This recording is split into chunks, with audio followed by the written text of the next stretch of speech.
नमस्कार दोस्तों, मैं टेक्निकल एजुकेशन में आपका स्वागत करता हूं।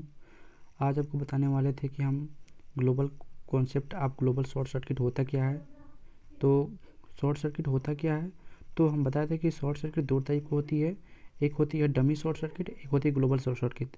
तो हम पहले भी वीडियो दे चुके हैं डमी शॉर्ट सर्किट की।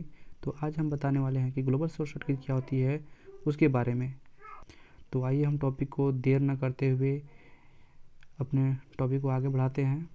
तो फर्स्ट टाइम बताते हैं कि जो हमारी सर्किट होती है पहचान नहीं हो पाती कि ये शॉर्ट है या डमी है। मतलब दिखता जो है शॉर्ट जैसे, वो एक्चुअली में शॉर्ट नहीं होता है, वो डमी शॉर्ट सर्किट कहते हैं। तो एक होती है डमी शॉर्ट सर्किट, एक होती है ग्लोबल शॉर्ट सर्किट। तो हम देखते हैं concept of global short circuit. यदि सीरीज और पैरेलल कॉम्बिनेशन का पता ना चले तो हम लोग नोड नंबरी का प्रयोग करते हैं। यानी कि सीरीज और पैरेलल पता नहीं चलता है तो नोड हम गिनते हैं कि नोड कितना है, 1 है, 2 है, 3 है, 4 है, डॉट डॉट कितना है। और क्या होता है कि जब एक से ज़्यादा नोड हो और नोड हमारा एक ही होता है, जैसे कहने का मतलब क्या है कि अगर नोड हमारा एक है और वही नोड सभी जगह वर्क करे तो उसे बोलते हैं ग्लोबल शॉर्ट सर्किट। यहाँ पर लिखा है कि और ग्लोबल शॉर्ट सर्किट, यहाँ पर आपको हम शो करते हैं। यहाँ पर लिखा है इस लाइन में कि और ग्लोबल शॉर्ट सर्किट में एक के अलावा कोई और नोड यूज ना हो, बल्कि एक ही नोड वही नोड सभी जगह वर्क करे तो उसे उस सर्किट को ग्लोबल शॉर्ट सर्किट का प्रयोग करके नेटवर्क का इक्विवेलेंट रेजिस्टेंस निकालते हैं। मतलब जैसे कि हमारा कह सकते हैं, यहाँ पे बात करेंगे हम डायग्राम बनाते हैं आपको। देखिए, यानी कि जो ये नोड है वो नोड यहाँ भी है और वो नोड यहाँ भी है, और ये नोड तो बदल गया ना, लेकिन ये नोड ये जो है ये यहाँ भी है, यानी कह सकते हैं ये यहाँ भी है।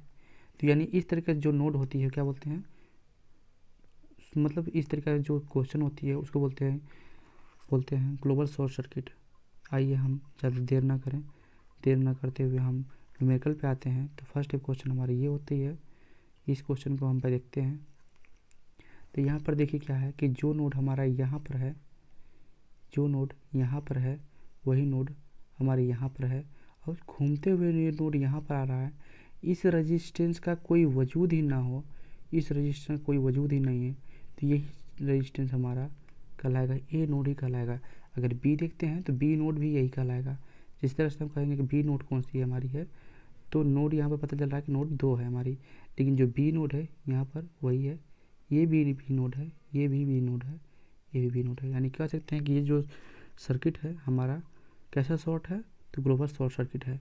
यानी कि जिस तरह से यहाँ पर दिखा है R1 R2 बट्टा R1 प्लस R2, ये हमारा पहले निकालने के लिए है। तो क्वेश्चन में वही डाल देंगे, पहले निकालने के लिए यहाँ पे कोई रेजिस्टेंस नहीं है तो इस रेजिस्टेंस को हम मान लेंगे 0 रेजिस्टेंस। तो यहाँ 10 गुणा 0, 0 प्लस 10 बराबर में 0, ये हमारा आंसर आ गया। आइए हम आगे बढ़ते हैं और इस क्वेश्चन को हम ध्यान से देखते हैं। इस क्वेश्चन को, ये क्वेश्चन इस तरह क्वेश्चन बहुत पूछा गया एग्जाम में। तो यहाँ पर देखते हैं कि जो हमारा वैल्यू, यानी कि इस रजिस्टर को देखते हैं कि हमारा जो यहाँ पर शॉर्ट कर रही गई है, यहाँ पर जो शॉर्ट की गई है और यहाँ पे शॉर्ट की गई है। आप ध्यान दीजिए इस न्यूमेरिकल पे, अब इस पे ध्यान दीजिए कि ये कहा क्या रहा है। तो हम देखते हैं कि जो ए नोड है हमारा, यहाँ भी ए नोड है और ए नोड यहाँ भी है, यानी कि यहाँ पर भी नोड है। क्योंकि ए नोड क्यों कहलाएगा, क्योंकि बीच में कोई रेजिस्टेंस नहीं है, और वही नोड यहाँ भी है, यानी कि यहाँ नोड भी वही है। कहा जाए कि ए बी कितना होगा, तो ए बी हमारा क्या होगा, 0 हो जाएगा, क्योंकि नोड यहाँ पे भी वही है। और यानी कि एक ही नोड सभी जगह काम करता है तो उसका इक्विवेलेंट रेजिस्टेंस यानी आर इक्विवेलेंट कितना होगा, आर इक्विवेलेंट होगा हमारा 0। ठीक, इस क्वेश्चन को आगे बढ़ाते हुए हम क्या करेंगे, थोड़ा इस क्वेश्चन को हम देखते हैं। आप इस क्वेश्चन को ध्यान से देखिए, इस तरह क्वेश्चन बहुत सारा एग्जाम में आ चुका है दोस्तों, इस तरह क्वेश्चन। तो हम देखते हैं कि ये जो नोड है हमारा, हम देखते हैं कि जो नोड ये है, हम पहले देखते हैं नोड कितने हैं।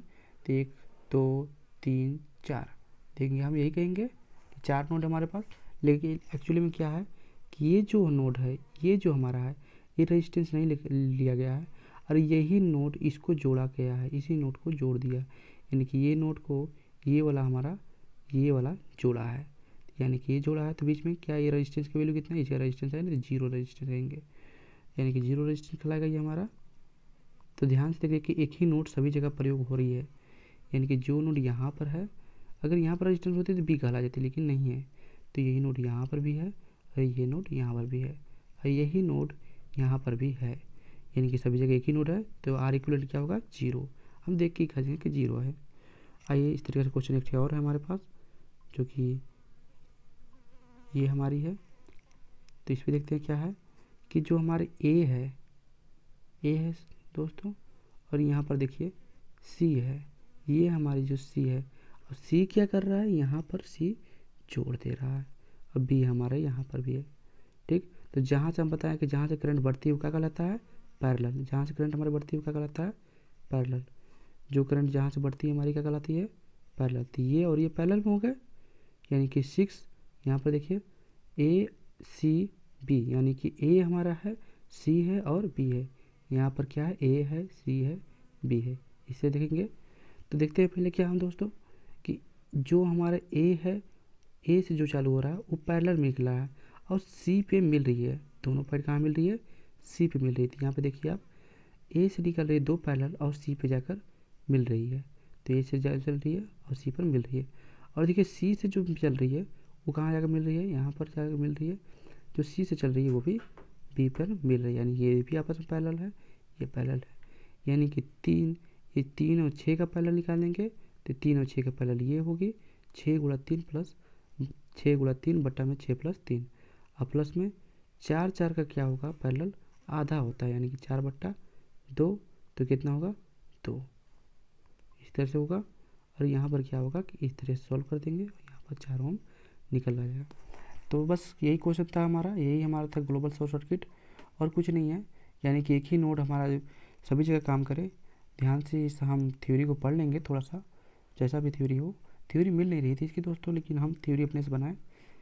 थ्योरी हम लोग को लिखाया नहीं गया था, लेकिन कुछ समझने के लिए थ्योरी को बनाना पड़ता है, क्योंकि न्यूमेरिकल तो आपको समझाने के लिए थ्योरी की ज़रूरत पड़ती है। तो इस थ्योरी को हम ध्यान से देखेंगे, और इसमें यही कहा गया है कि एक ही नोड सभी जगह प्रयोग हो तो उस तरह का कहते हैं ग्लोबल शॉर्ट सर्किट कहते हैं, और कुछ नहीं। धन्यवाद।